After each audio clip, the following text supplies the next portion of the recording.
Evans, welcome back to the Business of Betting podcast. It's great to chat with you again. Yeah, great to chat with you, Jake. Really looking forward to it, and it's a real pleasure to be back.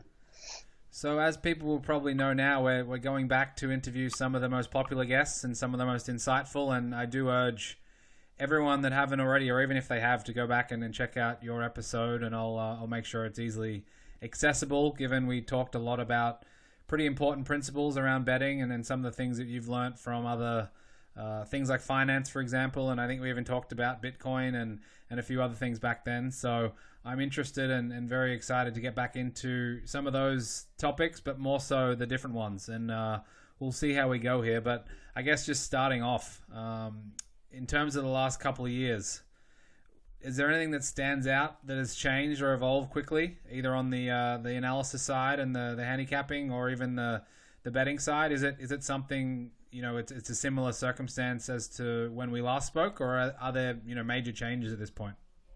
Well, things are always evolving from a form perspective. Firstly, we're in a bit of a data revolution at the moment. I would say data is becoming more widespread, more mainstream, more accepted. Sectional times are more accessible. You can pay for sectional data from the likes of Cicardi and Daily Sectionals and Paul Daly Ratings to Win, Shane Baker Punting Form, Michael Fraser and the like. But we're also getting to a stage where Vince, for example, is providing sectionals for most metropolitan race clubs and major racing jurisdictions, to the point where anyone can access basic sectionals for every horse in a race. And there are good quality commercial databases available. Ratings to Win and Punting Form and South Coast are all highly regarded. There are many pros who use those or their own.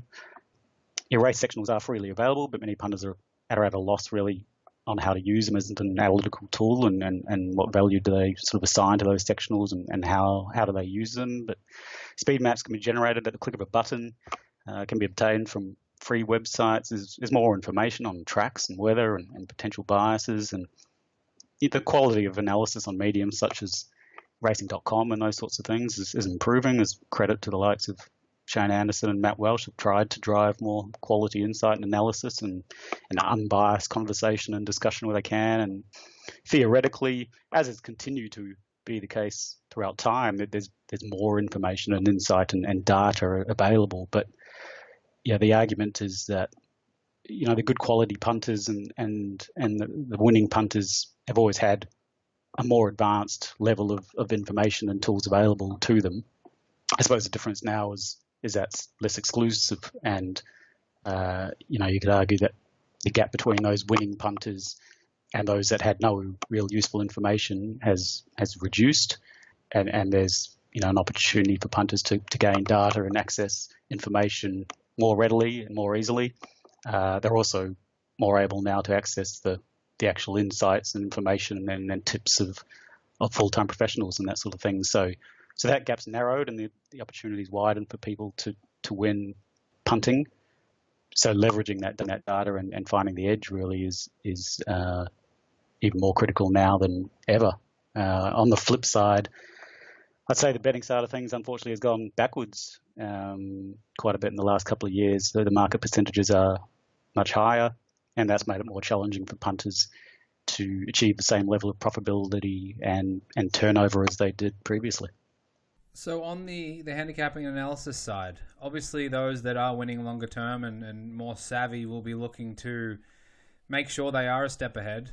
What does a step ahead look like in the last sort of 12 or 18 months? Is it just making sure the data you get is cleaned and make sure it is correct and there aren't any major issues, or is it how you interpret it that's the area that you need to focus on? And a horse like Nature's Strip comes to mind, and just trying to figure out what all the times mean for a horse like that is probably tricky, and it's drawn inside a couple of times and obviously has been different trainers and all that type of thing. Are there any areas that are more of a heavier focus that you've seen over the past 12 months in those areas? I think the edges are shifting all the time and possibly shifting quicker than they used to. So, I discuss these sorts of topics with a wide range of people. I use John Lawson, who runs our John's Analytics service, as an example. He's entirely data-driven. He doesn't do any video work, anything else, and everything he does is entirely based on modeling of his own database by a PhD data scientist, and the calculations and ratings are derived from that. And he's revising that model every 3 to 6 months and finds whatever mix of the 250 plus variables that you can assess about a horse in a race that actually has an edge completely changes in that period. And so staying ahead of that is the key. I've just finished building a Power BI analysis suite that I can use in my betting or anyone else's for that matter to quickly determine which of, around 100 key variables are profitable and which are not in my personal betting and deep dive where necessary. And the next step is moving to machine learning with that, which I'm currently assessing. But yeah, adapting is the key. You need to be able to correctly weight or order those 250 variables that you're assessing from the most important to the least important. And that changes based on the situation of a race. On a bog-heavy track, you may consider the ability of the horse to handle the going a higher weighting. On certain tracks and distances. It's the early speed and it's the map that are critical in a weight for age race. It might just be that true base rating or that handicap rating. In a staying race, it might be the ability to run the trip. But in every circumstance, it's a different weighting of the variables that's important. And then that weighting can change over time as the market will catch on or not on some of those variables. In many cases, those variables I've just spoken about, they may be baked into the price. There's no true edge in those. So, you find, even an example with bias, that the first few races that can be after a few races that can be overcompensated by the jockeys and by the betting market. It might be an on-speed bias for the first few races, but suddenly all the jockeys are steaming to hit the front, and you've got a fast speed, and suddenly the swoopers come home. And in other cases, the bias appears there, but suddenly the track gets drier, it gets wetter, or the wind changes, and so that bias turns around, and many of the computer-based assessors, don't actually change the markets at all for these factors because there's actually no edge in doing so. But, the most critical element, I think, is that with whatever edge you've identified, you need to find what works for you firstly, and then secondly, you need to continually be testing that edge actually still exists, because often that edge is now baked into the price. And on the topic that you're talking about of speed, that's certainly become one of the major focuses in recent times. And I think, it's gotten to the point now where I think there's a speed obsession to the point where I question for a lot of people who are using it whether they're really weighting it correctly anymore. Whether they're really overcompensating with this speed obsession to the detriment of the other 250 plus variables that exist and that they can assess. And if everybody is obsessing and overweighting their belief that their speed rating is correct or most accurate or most reliable, then the question of whether that's really the edge that many punters want to focus on, or whether they want to try to focus on getting around that and looking at the other variables that actually impact a race, is open for question. But from my experience in talking with so many different pro punters, they all have a completely different approach, and they can all work at the same time. How does an individual or a very small group, let's say, especially if they're not doing it full time, but even if they are, how do they go about continually testing to see if the edge exists, as you mentioned, or continually updating what they're doing, or continually doing the R&D on their system and their approach? And it seems like an unenviable task, and it strikes me that those syndicates and those groups that are able to pool resources are obviously well placed anyway, but even more so as we go through this process of rapidly evolving edges and then the market's adjusting accordingly. Yeah, I mean, there's probably two parts of the question. There's what do the advanced syndicates and pro punters do, and then what can the everyday person do? It's incredible when you speak with some of these large syndicates, and I've been fortunate that I guess they have a big four group. Jelco and David Walsh are well known in Australia, but there's two others that are part of that group of four in Hong Kong that are they're billionaires, and through good friends I've been able to spend quite a bit of time with them, and they speak about examples where their model was raking in millions and millions, and all of a sudden they went through quite a period of losing, and they couldn't figure out what it was. And after a few months, they suddenly realized that in betting in Hong Kong, that the Sha Tin track had changed the camber on the turn from I think the 600 meter to the 400 meter mark or something like that. The camber changed, and because And because the camera had changed, their entire models got shifted upside down. So, it's quite incredible when you hear those stories to know the level of detail that they're going into and what they need to do to find the edge and have the edge, and how something like that most people wouldn't even consider can have such an enormous impact on their models. When you have access to data and you have access to people who are experts in analysing that data, then you can test these things and test how they shift over time and test what the market is overestimating and underestimating. For the average person, you really need to have a fair period of time where you're testing something. But if you're finding that the market's opening shorter and it's staying shorter on edges that you previously found, you were getting great value from, then that's usually the indication that it might be time to look at something else and look at it either another way of exploiting that edge that you have, or finding another edge. And quite often the answer can be as simple as if you think the edge has disappeared and it's gone the other way. You can look at laying those horses now if you think they're being overbet for a period, and then switch back when the edge comes, which is the cycle of how things operate. An edge that was there can disappear, but then it can come back as the large syndicates and the other punters shift their weightings of their models to the different variables. It is somewhat comforting that even the big syndicates and the billionaires and millionaires can have a bad run and can lose some cash and aren't immortal when it comes to their betting. Are you impacted by the betting markets? You mentioned before the percentages are getting higher directly for you. Does that impact where you bet, how much you bet, how often you bet? Is it something that you might shy away from smaller provincial meetings, or maybe you focus more heavily on different aspects, just given how the market's evolving? One of the biggest shifts in the new betting environment, I think, is shifting from betting early to betting late. I think the first half of the 2010 decade, I was betting early a lot, and early markets were much better, and the percentages were lower, the products available were better, and there were more opportunities. And more recently, a lot more of the betting is late now, because the markets just don't open up on the bigger price runners until late. And I'm different to a lot of punters who I'd say focus on favourites. I more often look to get the favourite beaten and find the races where I believe there's a false favourite and bet around it. And the advantage of that is that the markets have tightened at the skinny, pointy end of the market with the favourites. So the opportunity with horses at bigger odds is still very prevalent if you bet late.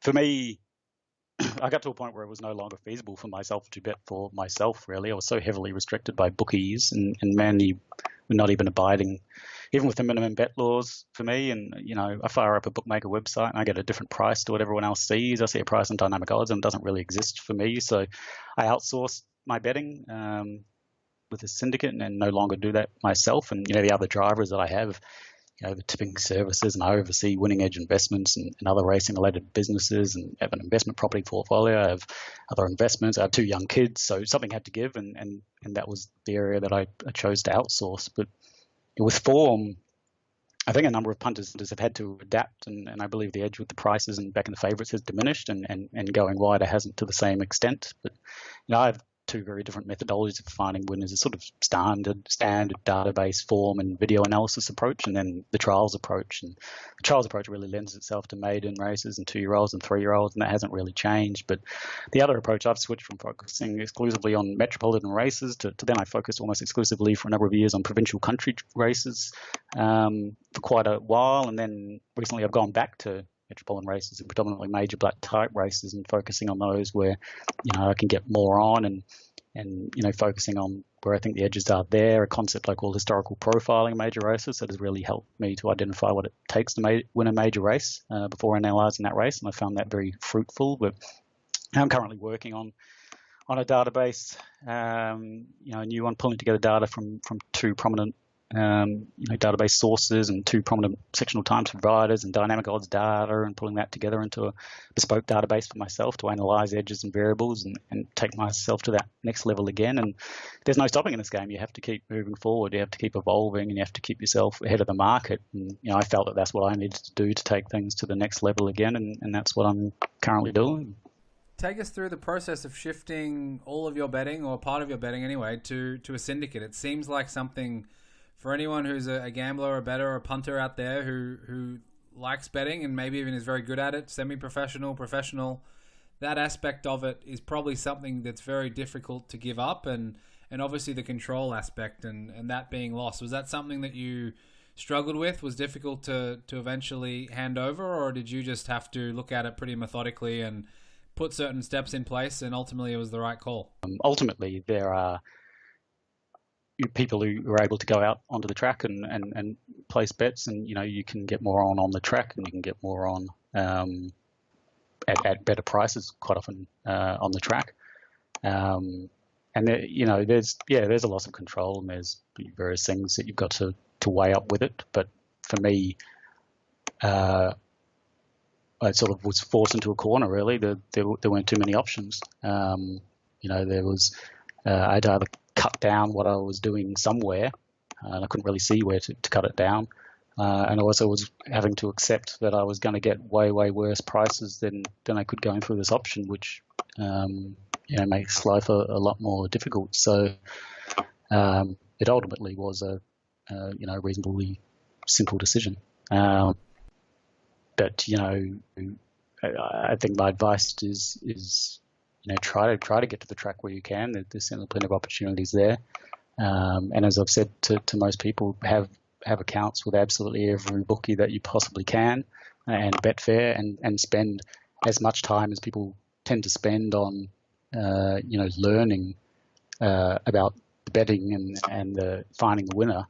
Spend as much time actually on getting the best price, because that is the one factor that can really change the dial for any punter more so than anything else. I've spoken to punters who spend hours and hours on the forum or databases, all these sorts of things, and then you talk to them and they've got like 3 bookie accounts, and it's startling.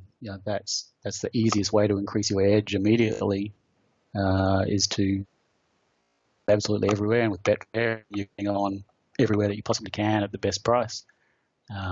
It's the most critical thing. So it's something that I've tried to educate people on throughout my time, is that needs to be your major focus. Getting the best price and learning when and where to bet has got to be your number one focus ahead of everything else. So you mentioned before you tend to work around the favourites, or you have more recently anyway. Has that resulted in bigger swings in your betting, or is it very, very manageable? And I think the obvious follow-up, and it's funny, I still read and hear different approaches to this, which is pretty startling, and I'm guessing you're going to have a very clear answer on this. When betting in these races, I'm sure you're betting on at least 1 and probably 2, even 3 different horses or more to be able to build your own book around a favourite if you don't necessarily love the price. Yeah, no, absolutely. I certainly back multiple horses in a race, and there's no reason not to. You can provide a really simple example.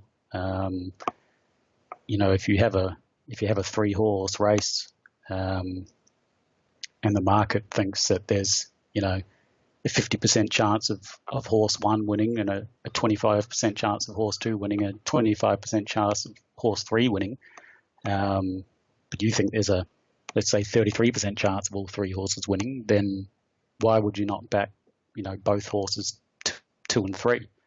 Why would you want to just pick one and guess? And then when you run the mathematics of that, you can use as extreme examples as you like, but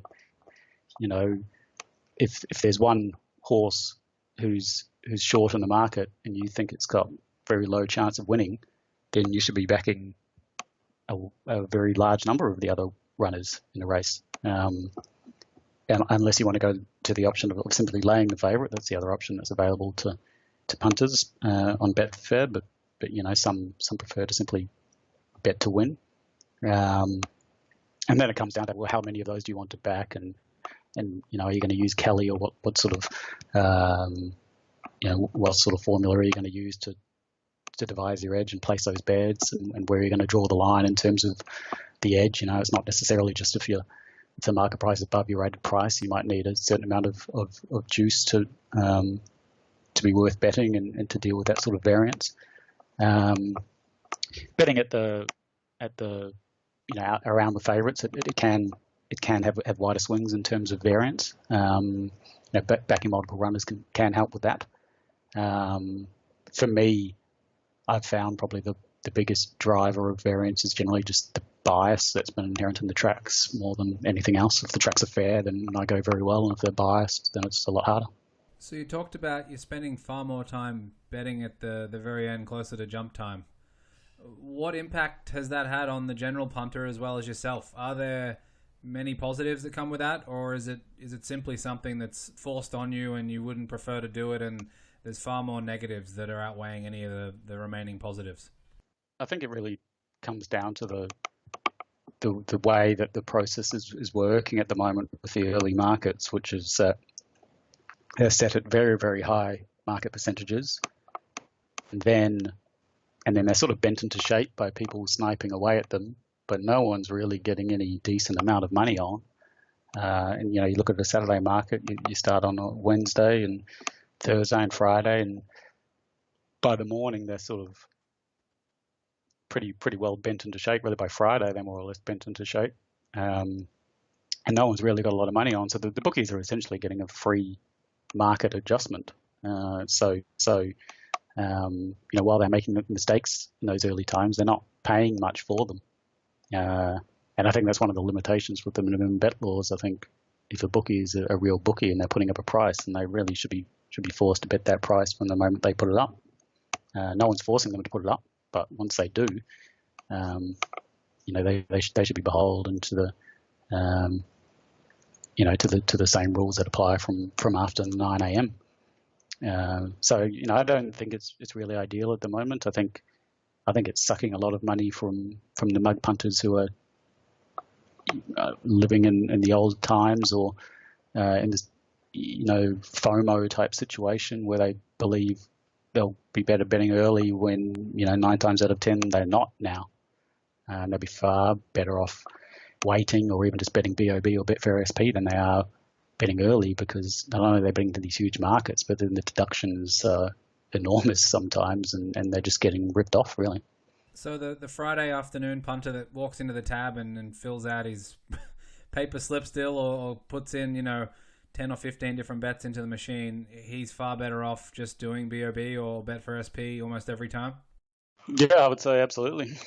So have you thought about any way, obviously you mentioned one there about potentially having, not potentially, but making any bookie that puts up a price to bet to minimum bet laws. Is that the only thing that can be done to try and make sure it's a real market, or would that even condense things further and they may not necessarily be that interested in putting it up as they typically do now? Or are there other things that come to mind to try and, I guess, draw out the length of time, available length of time to bet on some of these races, given if it really is the last 3, 5, 7, 10, 20 minutes before a race, that obviously is going to have a major impact on that market?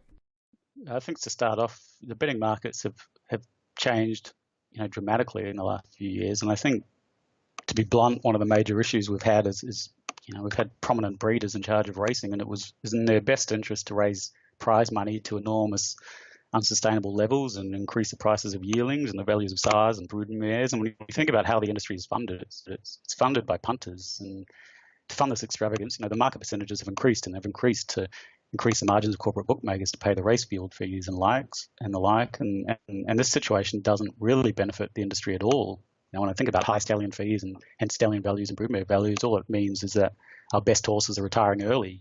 How is that a benefit to us? It's not. And when it's coming at a negative cost to the turnover and hence the funding of the industry, how's that a benefit? It's not. And so, to add to the pain, then we had the lunacy of these point of consumption taxes from the state governments, which, to me, it's killing the goose that lays the golden egg. It's all being passed to punters to fund, and the point of consumption tax imposed by the governments it's led to those early markets, opening at greater than 135%. And the SP prices are even above 120%. This is some 5 percentage points higher than it was in previous years. That's like getting odds of $1.65 in a 2-horse race now. The government's getting these huge tax increases, and prize money is going through the roof, but punters are suffering. And I don't really know of any other industry where the most critical customer is put last. They're usually the VIP, but punters are being charged double the price of admission and shoved to the nosebleed section at the moment. And punters have options. There's, they can turn over less, they can turn over nothing. They could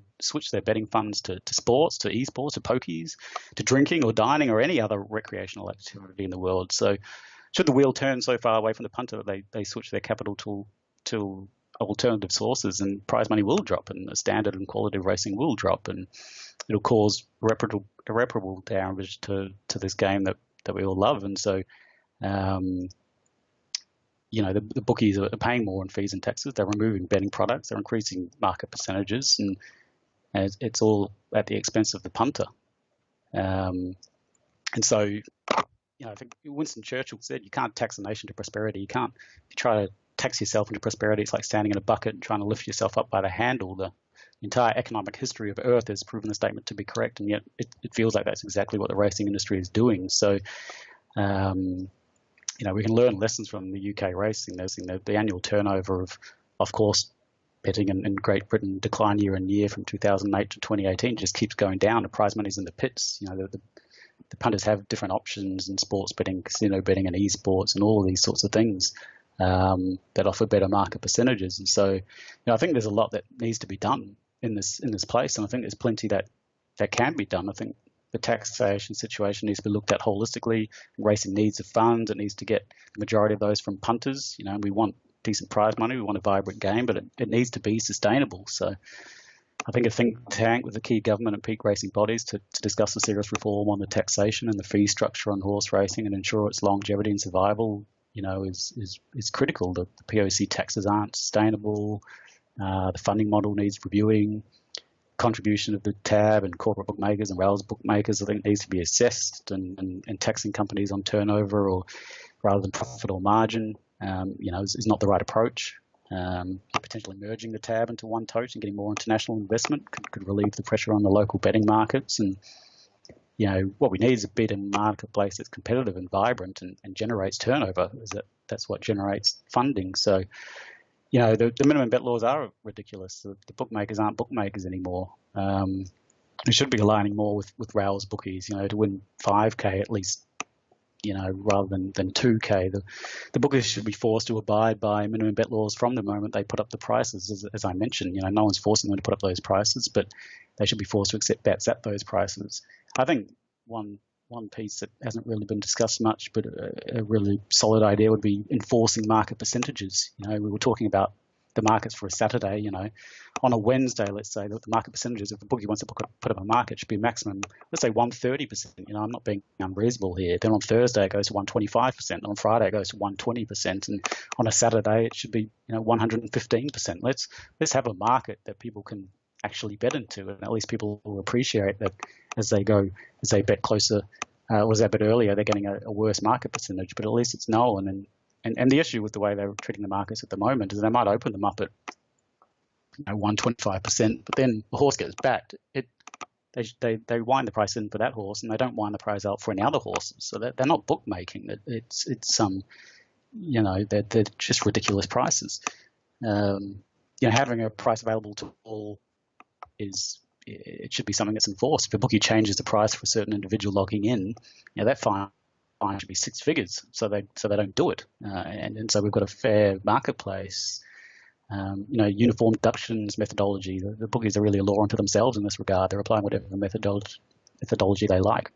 And even the official top fluck, it's currently based on 5 or 6 bookies and having the same price at the same time, and it's being gamed. They're changing their prices at different times. It should be based on whether a price was available with 3 bookies at any time of betting in that last 30 minutes of betting. That's a fair top fluck, and at the moment that price is embarrassing compared to the actual or true top fluck on Betfair. So, I certainly think that there's a lot of ways that the industry can come together and look at trying to improve, both the balance and improve the market so that generates higher turnover, whilst also ensuring the game remains, as that's obviously critical and required.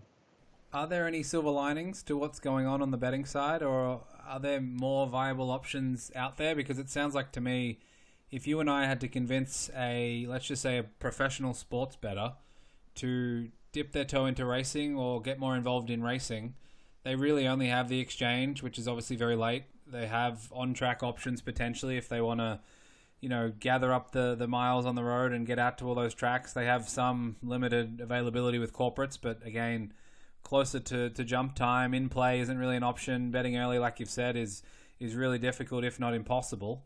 Is there any silver lining within that if we had to convince someone to come over, or is it requiring, at this point it's past the tipping point and there's got to be change, different regulation, different enforcement, mandating margins and those type of things before we see any positive uptick?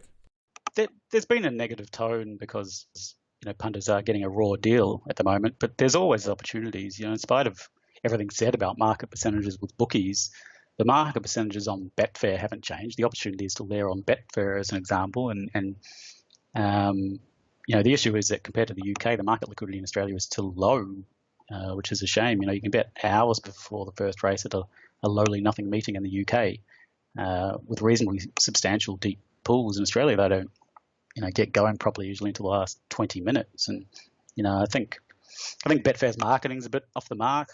Potentially they should be attending, but be mass marketing to get the tab crowd, the mug crowd, for want of a better word. That's where they probably should be, and to simplify it. But they don't. So they're still tiny compared to the corporates, and it's a real shame, because if Betfair was much bigger, the corporates would be forced to be more competitive because no one would be betting with them. And I mean, really, the tab probably should create its own exchange. I can't for the life of me understand why they haven't. But the opportunity is there on Betfair now.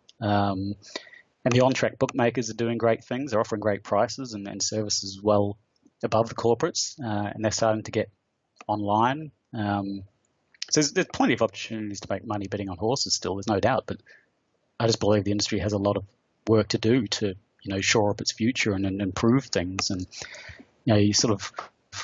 I put forward some of these ideas sometimes on social media, and people say, oh, but the taxation and corporate bookies can't survive. And, I'd argue, why do we need all these corporate bookies to survive?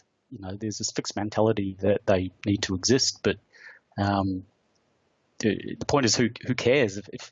If my sole interest is the improvement and betterment of the racing industry, I don't really care if some of these overseas corporate bookmakers need to fold or consolidate in Australia or divest, because we'd all, and I mean punters and the racing industry from a funding perspective, we'd all be better off with 3 corporate bookmakers who were spending less on the above sort of suggestions that I provided to dramatically increase the local and global turnover and to fund this industry and keep it alive. The current model is, it's just killing that goose that laid the golden egg, and once it's gone, it's gone. So, that's why I'm so passionate about it. I just think, the industry really needs to take a step back and go, where are we going and where are we getting our funding from? And I do think that the biggest and easiest way to improve the funding would be to have some sort of levy or tax on the breeding industry based on a percentage of either the sale of stock or the stallion stud fees. And this would share the load to a portion of the industry that, to be honest, really isn't contributing its share.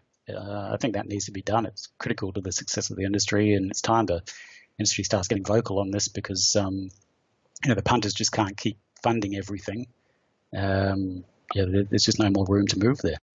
How about bet types? Because I've lived in the US a while now, and I see a strong push on pick six and all different options, including, multiple races, multiple horses and things like that. And obviously in Australia, there's the quaddie and other options, trifectas and whatnot, but it's definitely not pushed nearly as much. And obviously there's certain challenges that come with those different betting options. But have you explored much, and even more recently, around betting quaddies and what that looks like from a tab perspective, as well as things like trifecta, even if it's only on Group 1 race days or during the Spring Carnival? Obviously the Melbourne Cup, it seems like everyone has a first 4 now, and that's kind of evolved a bit more, but it's a very win-focused marketplace generally, and I think most people that talk about it, most of the coverage, and maybe rightly so, is headed that direction. But have you seen any other bet types that you've either dabbled in or considered or spent some time investigating?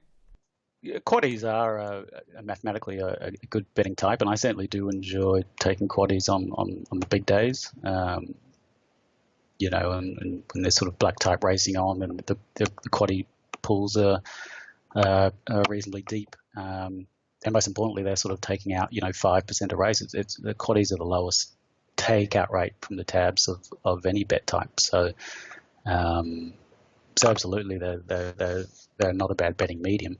I agree with what you say. I think racing should really be pushing the big win type opportunity.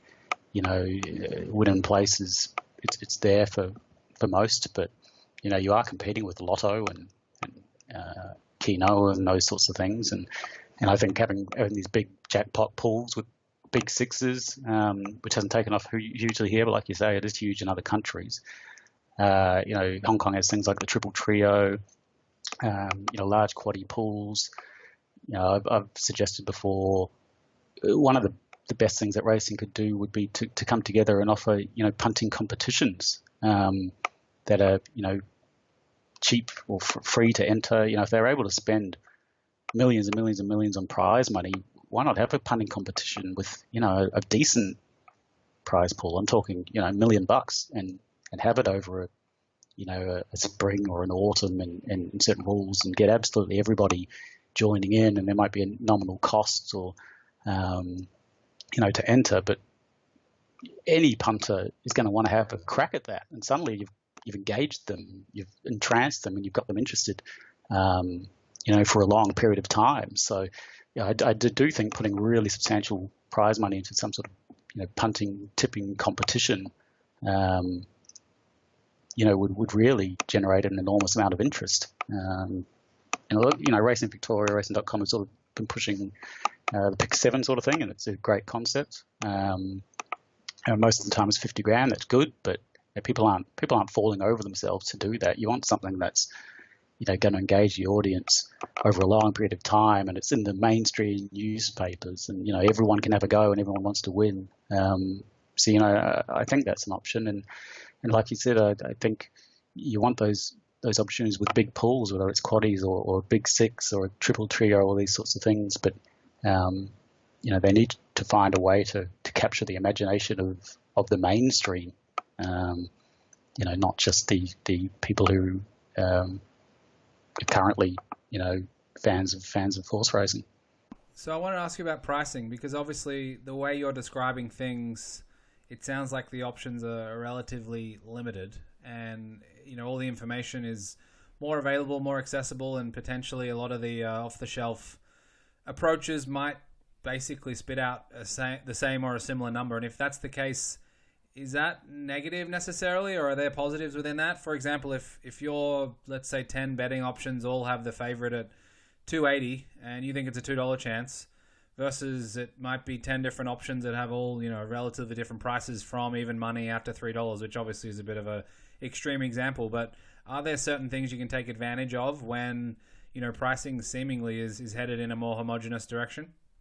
The reality is most of the leading syndicates in the world are heavily influenced by the wisdom of the crowd and the market price already. You hear from the likes of David Walsh, and was part of that original group before that included Jelko, and he and many others have started by trying to build these complex computer models to accurately price a race, and virtually all of them found it actually substantially more profitable to take the market price as the truth and then adjust that for the variables that they felt the market had mispriced or underbet in that event. So the largest syndicates, they don't believe they can price a race so accurately that they can disregard what everyone else thinks. So that's something for everyone to consider, particularly when it comes to not just model building, but also staking. The challenge is most punters in truth would have no idea which of the variables that they weight as important are already baked into the price and which aren't. But I would argue that some of the activities that most punters undertake and spend a lot of time on have no value at all to them in practice. And I'll give you one example. Let's say speed maps. You've probably spoken to dozens of successful pro punters, in your business of betting podcasts, and I'd say the first thing that they uniformly say they do when starting to do the form for a race would be a speed map. And I'd argue why. You interviewed Dominic Byrne. He invented the speed map when no one else was doing it. When was that? 20 years ago? If every single punter and form analyst is doing a speed map, then is there really an edge in it? And don't get me wrong, on some tracks, bias tracks, for sure you have to do a speed map. Canterbury, Caulfield, both of which in the last few months have been frankly complete and utter shambolic disasters as far as racecourses go, with just an inside rails lead bias. Cessnock and Moonee Valley and other tight tracks that have a clear pattern in certain tracks and just certain distances within those tracks. Yeah, speed maps or position running are more important than most other factors, but I see people assessing the Melbourne Cup or Oaks and Derbies, and the first thing they do is a speed map as well. And I'm like, really? Why?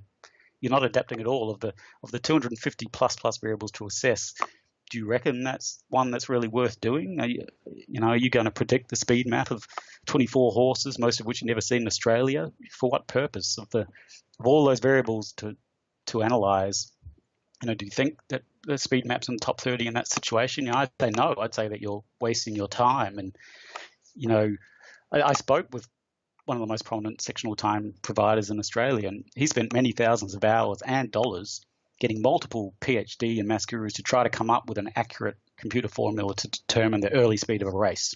And he had all the data of the early sectional times and cross-referencing with the barriers and the jockeys and the standard early sectionals and everything. And after all of that, he could not produce anything that could, with any sort of remote accuracy, determine accurately the early speed of a race with any statistical significance. And that's impacted by two factors, jockey intent.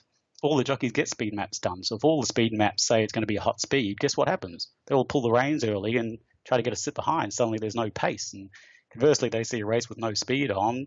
Suddenly 4 of them all have a bright idea and want to go forward. And then you have a track bias where it's favouring on paces early and suddenly everyone wants to go forward and the speed is suicidal and the back marker wins. So even once you've determined your projected speed, you still then need to assess how that will impact the race, because the old thinking was that quick early speed suited back markers and slow early speed suited odd paces, and now the more advanced thinking is that dropping anchor early can actually disadvantage the leaders and strong early speed can break the hearts of the runners behind. So even if you could accurately determine the early speed, what does that mean when you weigh that in bias? So, given all of that, the average punter, and even an advanced punter, has to ask the question, how many speed maps the average and advanced punter are doing are even accurate? And with all that time being spent on that, could be spent on identifying edge in one of the other 250 plus variables that probably have a far bigger edge and importantly more certainty of accurate analysis. And I've never said it publicly, but in the spring, from sort of the June Brisbane Winter Carnival to November, the Randwick and Flemington Carnivals, I think my tip service, using it as an example because you can assess it, made something like 130 units profit, about 22% POT. We didn't have a losing period in 6 months, and I didn't do a single speed map because I focused on other variables that I felt had a far more substantial edge that were worth my time and ultimately involved backing the horses most suited to the race. And when the tracks are racing fairly like they did in the spring, on those big traps, the maps are, in my opinion, of little substantial edge. But the key caveat to that is that when the tracks are biased, suddenly the map and position and run variable can have more importance. But I think that's why so many, including myself, have such a passionate hatred for unfair tracks. But the point of that is that there's many ways to skin a cat, and I think in trying to educate the everyday punter, the point of what I'm trying to say is that I've seen punters who don't consider sectional times at all in their betting, and yet are hugely successful. I know punters who are entirely video based and don't have a database and are hugely successful. There's many ways to do things, and I guess the point that I'm trying to make is, with this homogenous pricing that you're speaking about, and with the situation, you need to find an edge somewhere. And I guess I'm saying the edge might not be where everyone's trying to point you. If everyone's trying to point you to their speed rating database, or if everyone's trying to point you to their speed map, well, maybe that's not where the edge is. Maybe it's somewhere else.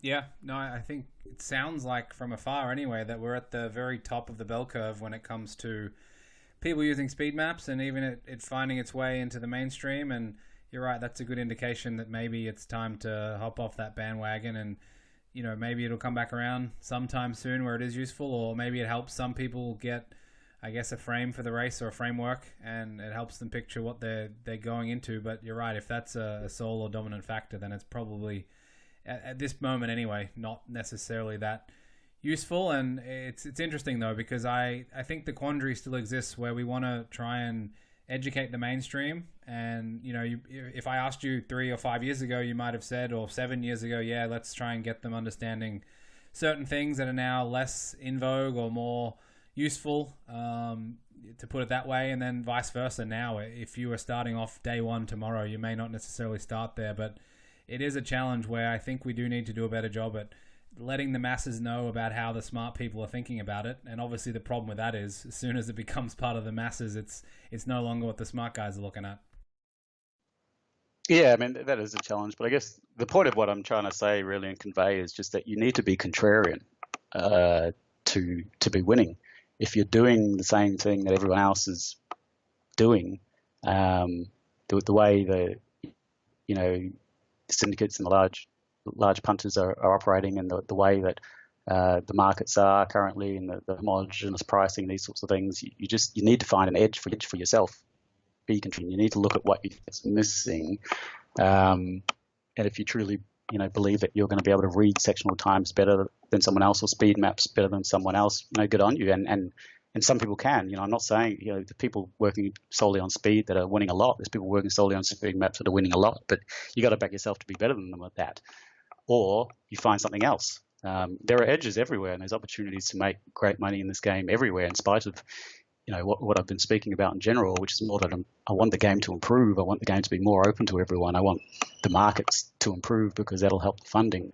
It doesn't mean that there's not still great opportunities for everyone betting on horse racing. There most certainly are, but you've just got to think differently.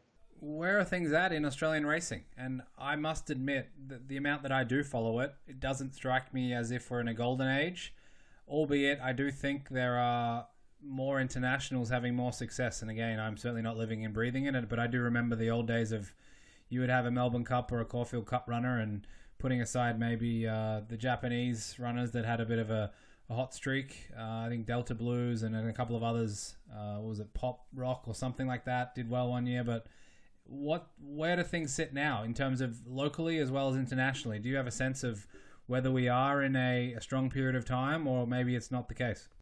I think in terms of the standard of racing in Australia, I think the weight for age and the staying ranks in particular are of a very low standard, quite frankly. In the spring, we had Gatting came off a last placing and won the Group 1 Mackay Diva Mile, second up at 100 to 1. We had Blackheart Bart come out as a 9-year-old after 2 tendon injuries and win the Group 1 Underwood at 100 to 1. Kluger was a 7-year-old who hadn't won for 3 years in Japan, hadn't run a place in its last 4 starts, couldn't even run a place in the non-black type race in Japan. Came out and ran quite a close second to Winks in the Queen Elizabeth, which is Sydney's version of the Cox Plate. So, again, we had the Queen Elizabeth this year, and Dave won, and he's not a superstar, but he absolutely brained them.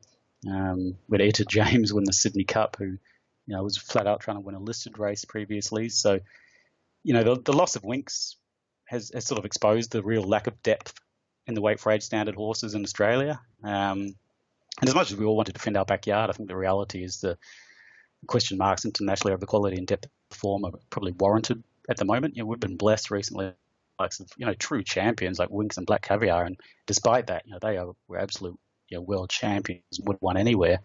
Hopefully another can come along and distract us. But I think we need to look at the cause. There's a couple of key drivers. The breeding industry is so strong. It's driven by the high prize money. A decent colt is worth far more as a sire than a racing proposition. And this is resulting in a large number of our top 2-year-old and 3-year-old colts not even progressing into their 4-year-old year or beyond. And that leaves the geldings. But then you've got racehorse exports to Asia. They've exploded. We get around 400 plus horses exported to Hong Kong and China each year. So when you think they're generally only accepting the younger horses, the 2- and 3-year-olds that are prepared to pay sort of telephone numbers sometimes, even for non-black type horses, you can see how quickly our depth and stocks are being depleted. And that's obviously having an impact on the quality of our horses. And this is why so many of our very best champions in recent times, such as Winks and Black Caviar, and I think the likes of Enable overseas, they're all men. But again, I think when it comes back to punting, it again comes back to stop looking for the obvious and start being a bit contrarian. I think the form between many states is more comparable than previously believed. We had the likes of horses like Mystic Journey and the WA horses really doing very well in the eastern states now. And on the evenness of the fields, many horses are winning at far bigger prices than their true winning chance. And favourites are vastly overbet. Particularly these sort of unproven horses with seemingly good records who find the next step a bit of a challenge. But I think punters they're waiting and hoping for that next Winx or Black Caviar, and they're taking short odds about beatable commodities. We've seen horses like Avilius and Mystic Journey and Libertini and Pomesman and Nature Strip and Pippi, and they all get beat at these really short quotes, and they're a handy list of horses. But I do think, given the weakness in the stocks, there's certainly an opportunity to back horses at big prices because fields are quite even and they're just not as strong as people sometimes want them to be. And what about tracks? You mentioned it before, and it comes up really, really often about how awful they are or how unexpectedly bad they might have been. I think obviously a heavy 10 is a heavy 10, but there seems like there's much more chatter around about it. How does that impact obviously your betting, and has it had an impact with obviously the quality of horses, and it might be a bit more of an unknown where you get more 100 to 1 shots up, or what's your sense of how it's been impacting racing? Look, I'll be blunt. I really believe one of the biggest issues in racing is the track preparation and the bias, and bias isn't unavoidable. It's an outdoor sport. There are factors such as weather and particularly wind and rain that create the bias, but there are mitigating factors available, and the first is the rail position. And when people are on the record, they defend the track managers, but I can tell you off the record, I spoke to a number of track preparers and experts, and they say in the vast majority of cases that these inside and rails and on-pace track biases were avoidable if the track preparers took the right course of action. And for me, to be honest, when I talk about track bias, I actually really just talk about the inside rails bias. I'm not that fussed about any other kind of bias, and I don't think generally is anyone else. It's rare that there's an on-pace bias on its own. It hardly ever happens.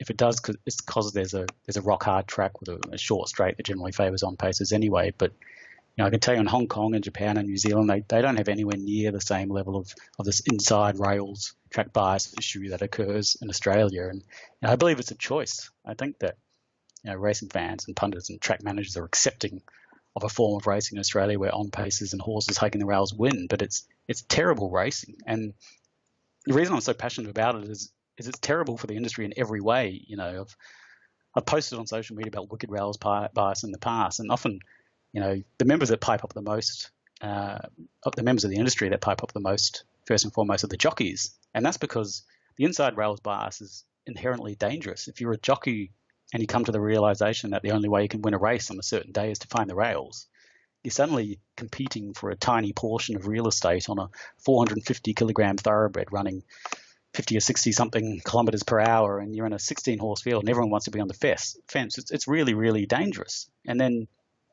you think of a trainer, you've set a horse for a major race. You and an entire team have worked for months to prepare a horse for a certain race. And you can't control the weather or the track conditions, the barrier draw, but at the very least, you should expect that if there's 16 horses in a race, they will all have some chance of winning. And there's been a truckload of races this autumn where there's, say, 16 horses in a race, and literally only 3 of them could possibly win after they've run 400 meters. And how is that acceptable? How is it acceptable for an owner who's invested hundreds of thousands of dollars, often millions of dollars, to get to a race? And they go there with their family and their friends and their syndicate, and they get to the race, and they know they can't even possibly win because they've drawn wide, and the fence is a travelator, and the rest of the track is fucking quicksand. And only horse on the rails can win. It's just completely unacceptable. And for me, it's very fixable and it's quite simple. The fence and the on paces they're already favoured by mathematics and physics. They don't need further assistance. So, to my eye, if there's any chance whatsoever that the inside is going to be faster than the rest of the track, any chance of all, then either move the rail or water the shit out of the inside. To be honest, Randwick and Flemington, the horses swoop. Often the rails are off, but do you ever hear anyone complain about that? No, because it's great racing. Every horse can get off the rails. That's easy. But the field can fan 10 wide, and then every horse gets clear running. Every punter who funds the entire show in the industry can cheer for their horse in the straight, knowing they've got clear running and they've had a go. Same with the owners and the trainers and jockeys. It benefits everyone. It's completely fixable. It takes the industry leaders to say, hey, this is actually the biggest problem. Let's just fix that. Stuff there's guidance on. Let's start with a good 4 and with a good 3. Make the guidance to track managers just make sure the track is fair. Make sure you've eliminated the lanes as much as possible, in particular the rails lane, and make sure every horse is going to have its chance, because that benefits jockeys, trainers, owners, punters, and everyone.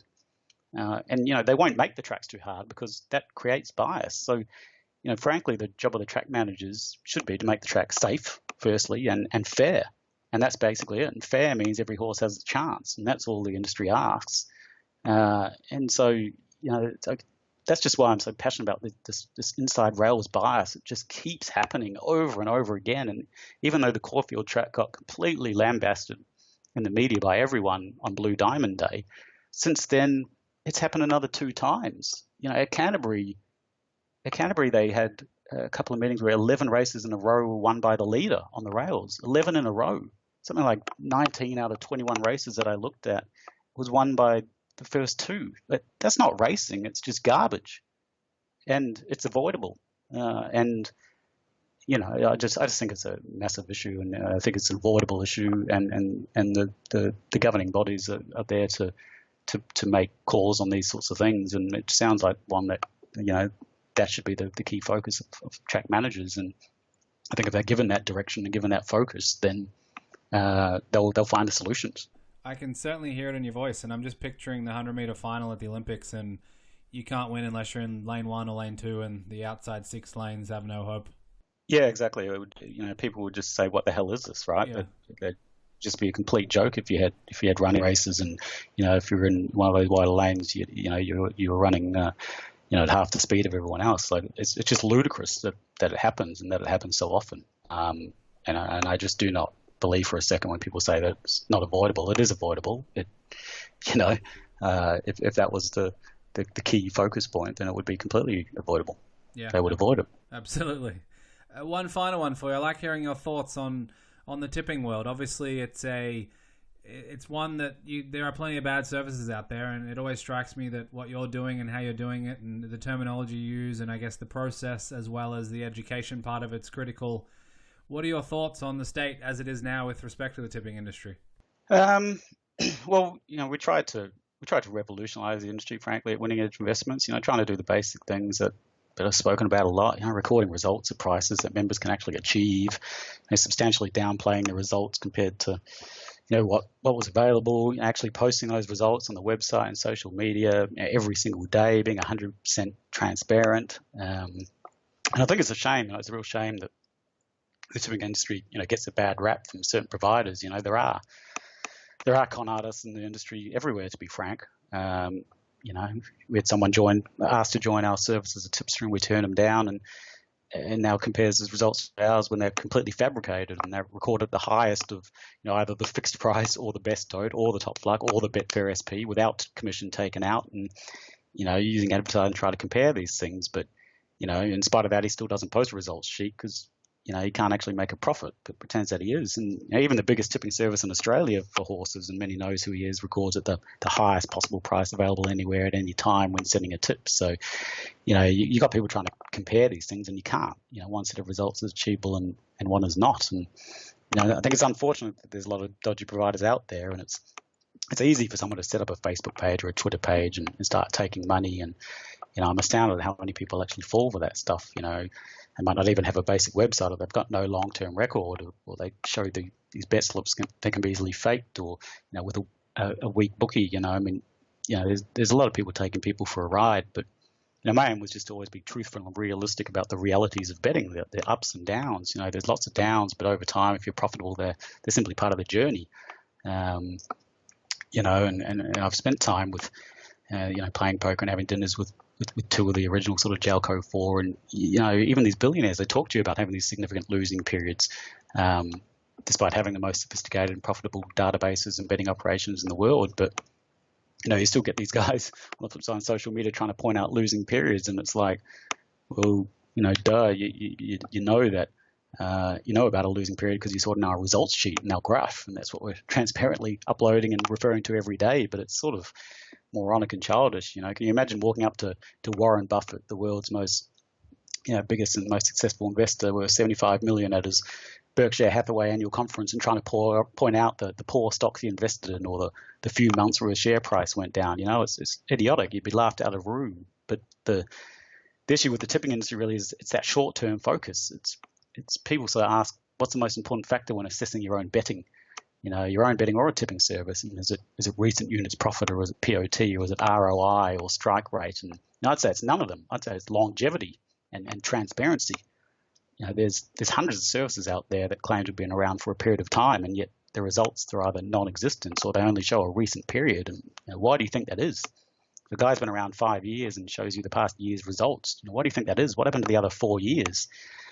And the latest trend is guys don't show results at all, and at the end of the year, some random period suddenly send out some summary of their results. I've achieved X units and Y POT, and who's verified that? It's garbage to me. It's just nothing. It's worthless. And we've seen it firsthand. We've had dozens of people trying to apply and join Winning Edge Investments as an analyst, and we trial them for long periods, and most fail before we take them on. They either give up or they stop, and they don't like our accurate recording or our transparency or our accountability, or we audit the results and find holes, and they don't like that. And, we've turned them away and seen them set themselves up on Twitter or Facebook or Instagram with an inaccurate set of results that we audited and we didn't accept. And you just have to be really wary. We're independent. We thoroughly review and audit everyone. We engage independent contractors to do that. We offer a new service only when we're satisfied that it'll benefit the members. And unlike most tipping services, we offer a profit guarantee. We don't receive trailing commissions from affiliate bookies based on losses, so it doesn't benefit us to have a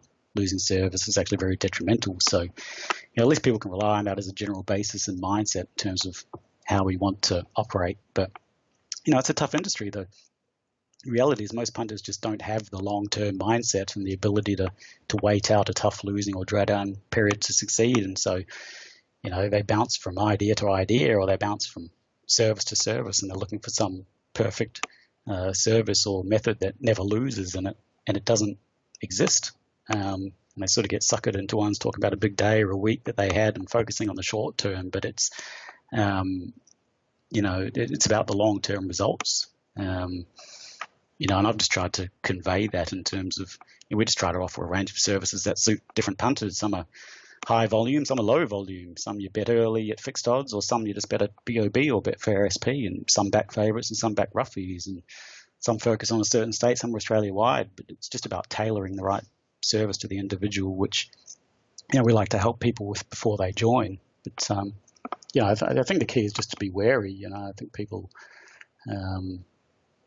it's a real false economy to try to go with someone who's free or cheap when you're turning over or spending as much money as you are betting. That's kind of cutting your nose off to spite your face. You're trying to save a bit of dollars here, but really what you're costing yourself is the opportunity to learn and grow, and bet successfully and learn from these full-time professionals and really get information from the right sources. And if you want to be serious about betting, then that's really what you're going to do. You've got to be able to critically analyze where you're getting your information from, and whether that's actually providing you with a true edge, and whether you're really learning and growing with that, so that you can take yourself to the next level and actually really win on the punt. Yeah, absolutely. And it's a difficult one, given there are con artists that do exist, but obviously keep fighting the good fight, and hopefully those that are looking for long-term investments in different things, they can find it and audit it themselves and make the right decisions. And before I go, I wanted to just ask, and fingers crossed, we're all hopeful that nothing gets called off anytime soon, but I think the chances are that it may happen. And if that does, have you, and obviously there's been equine influenza before, but since then, I dare say you probably haven't had a day off in the last decade. If you did get, let's just say I told you got 3 weeks off or 4 weeks off, what would that mean? Would that be a holiday? Would that be a time to go back and look at certain things? Would that be a full cleanse from racing? Or do you have the luxury of thinking what that might look like? Well, I, like a lot of people in the industry, would love a break. I think the industry is just so wall to wall, and I know it's been causing a lot of consternation with trainers and jockeys and the like, when they've got to get up really early in the morning for track work, and then they're racing at night time as well. I think the industry as a whole needs to look at that. I know it's wall to wall and funding, but geez, they could really do with a day off a week, a Monday or something. Even if each state had a different day off, one state was a Monday, one state was a Tuesday, one state was a Thursday where they don't race. But I think all participants need that. I certainly don't want racing to stop, and there's just an enormous number of people that rely on it. But I've been preparing in the background for it.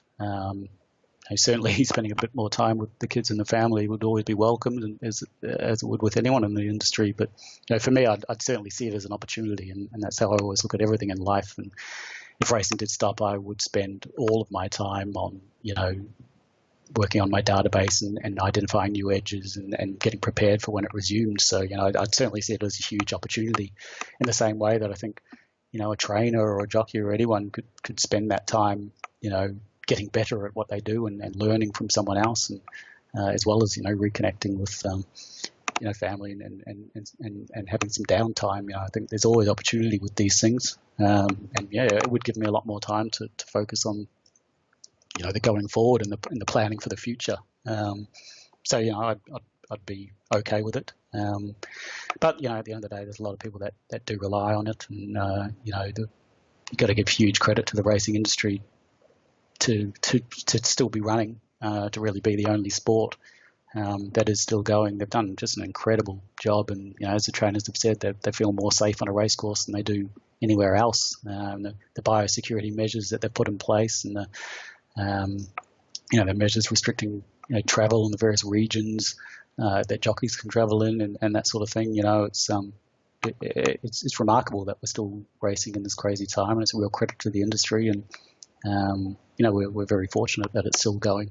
But I just think if there was any break, then everyone in the industry needs to look at it as an opportunity to spend some time to improve their craft. Yeah, absolutely. They've done a terrific job, and like I said before, and you reiterated, hopefully, just given how many people rely on the industry, it doesn't happen. But if it does, I'm sure it might be a welcome relief for some. Dean, thank you very much for coming on. I know it's been a while since we last spoke, and I always love chatting, just given the depth and breadth of your knowledge, not just in racing and betting, but more broadly. And it's always fun to get your insights. So thanks again for coming on the show. No, thank you very much, Jake. I really appreciate you calling me back, and keep doing an amazing job. People you interview are so insightful, and everyone in the industry just loves what you do, and listening to the insights of so many different people and the different approaches and knowledge. So it's incredible what you do, and very enjoyable for all of us. Much appreciated.